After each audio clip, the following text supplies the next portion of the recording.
Developments coming in this morning. White House trade advisor Peter Navarro has now again said things of which I assure you he has not much understanding, and the game that he's trying to now play makes no sense. While he was accusing India of laundering Russian oil to fund the war in Ukraine, this is what he has now said, and I quote, "India is nothing but a laundromat for the Kremlin. You got the Brahmins profiteering at the expense of the Indian people.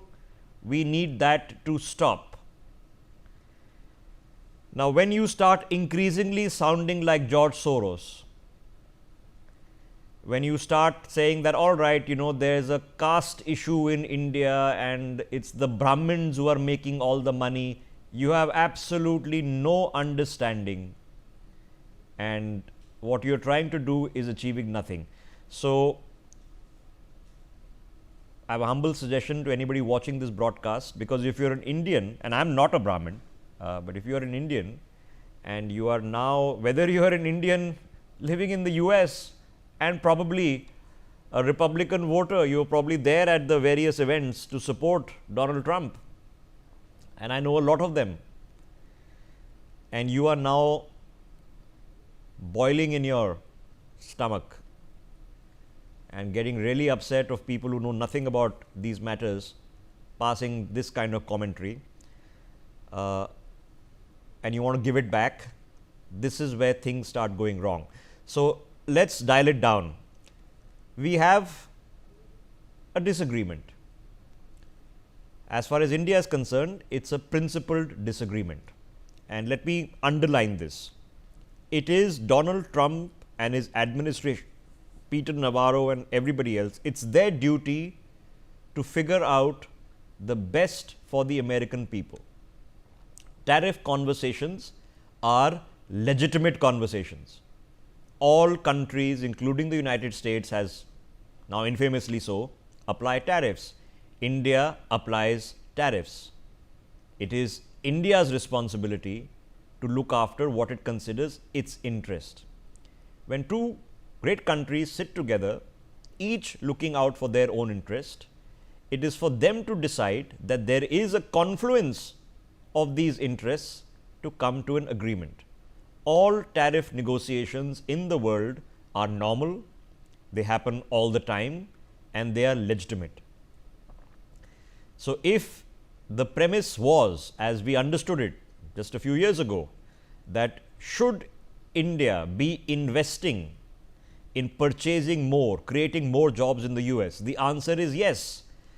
Should India be buying planes for Boeing? The answer is yes. We need the planes, we have a booming aviation sector, we have the money to spend. Why shouldn't the money not be spent on American companies who are making products that we require, that in turn generates jobs in the US? That's the win-win. That's free trade and capital markets for you. We need weaponry. We are the world's largest weapons importer. So, let us buy the Apache helicopters and the howitzers from the Americans, because we need them, and of course, then that keeps high-end manufacturing skilled jobs in the US. Win-win. That's the conversation that is perfectly legitimate. When you start going down this slippery slope of just hurling curses at each other, it becomes a very slippery slope. Now, there is a marked difference between freedom of speech, which all Indians enjoy, which all Americans enjoy. So, people having a go at each other is a separate matter. People in administratively important posts or advisory posts are expected on all sides to dial it down, and what Peter Navarro has just done with very little understanding and on the basis of some advisement. Now, I won't call him an expert on the Brahmanical system or caste system, just like I am not an expert on race issues in America. But I can tell you very reasonably that those race issues do exist. I am assuming that America has a future in becoming a better version of itself, and I hope that happens. But now I can give you a lecture on those race issues, and you would look at me ironically of what knowledge I have of those race issues, limited. So here it is, strange. All right, let me just absorb what is taking place, because this is not the first time he's spoken. Brahmins are profiteering by buying Russian oil at the expense of the Indian people. India is a laundromat for the Kremlin. India is getting in bed with authoritarians. Everybody in America loses because of what India is doing, because we got to fund Modi's war.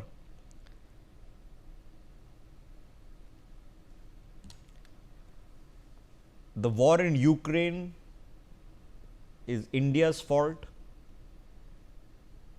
Now, I very strongly remember a Secretary of State, a retired general from the US Armed Forces, sitting before the United Nations Security Council, talking and telling the world with a paper presentation with charts of all the weapons of mass destruction in Iraq.